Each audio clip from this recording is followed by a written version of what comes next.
Ons lees in Jesaja 9 van 'n nuwe Dawid wat op die troon sal verskyn. Om dit beter te verstaan moet ons die eerste deel van Jesaja begryp wat handel oor die komende oordeel oor Jerusalem en die volk. Tydens die skrywer se leeftyd was die Assiriërs 'n wêreldbedreiging. En dan sien ons dat hy eintlik vir hulle wil sê dat daar 'n oordeel oor die volk gaan kom as gevolg van hulle goddeloosheid en hulle korrupsie. Maar al klaar kyk hy verder en vertel vir hulle van die uitkoms wat in die toekoms vir hulle wag. Hy dui dit aan soos 'n groot lig wat verskyn, 'n wonderlike redding wat vir hulle op pad sal wees.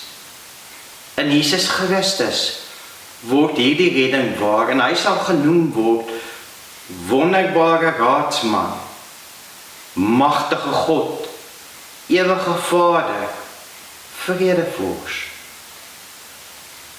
Ons sou kon begin deur te sê Wonderbare Raadsman omdat hy oneindige wysheid het en in die koms van Jesus Christus hy self ook by ons teenwoordig is en in die koms van Jesus dat so baie van God geleer sou word in hierdie wêreld. 'n ander styl, 'n ander manier van werk, anders met mense omgaan. Maar hy word ook genoem Magtige God, want dit is immers God self wat by ons teenwoordig sal wees. Ons weet ook dat hy sal genoem word Ewige Vader, iemand wat nie aan tyd gebonde is, nie soos 'n aardse pa wat een of ander tyd sy asem uitblaas nie. Maar God wat ons bystaan in ons nood, soos 'n pa sy kinders in sy hande vashou en vir altyd vir ons sorg. En selfs wanneer Jesus weggaan, uiteindelik vir ons 'n Heilige Gees gee, sodat ons altyd iets van God en God self by ons en in ons sal lê om ons te lei en te leer. Ons hoor ook van Vredevors.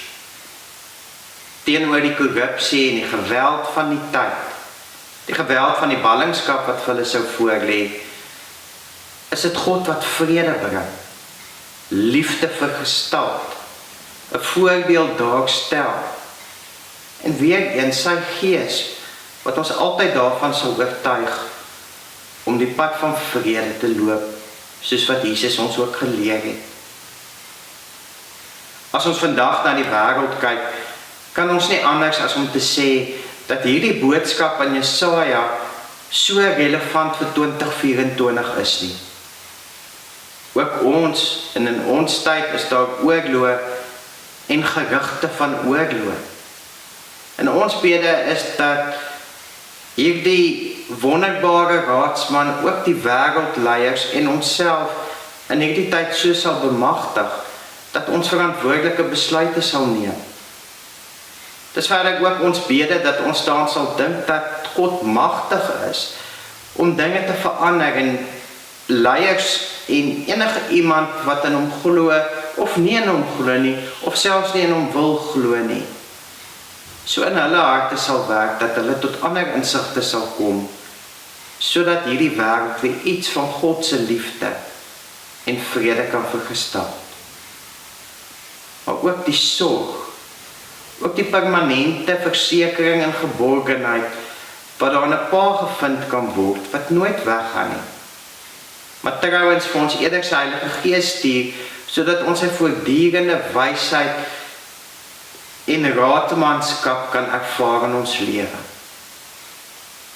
Dit begin aan die einde van die dag by my en jouself.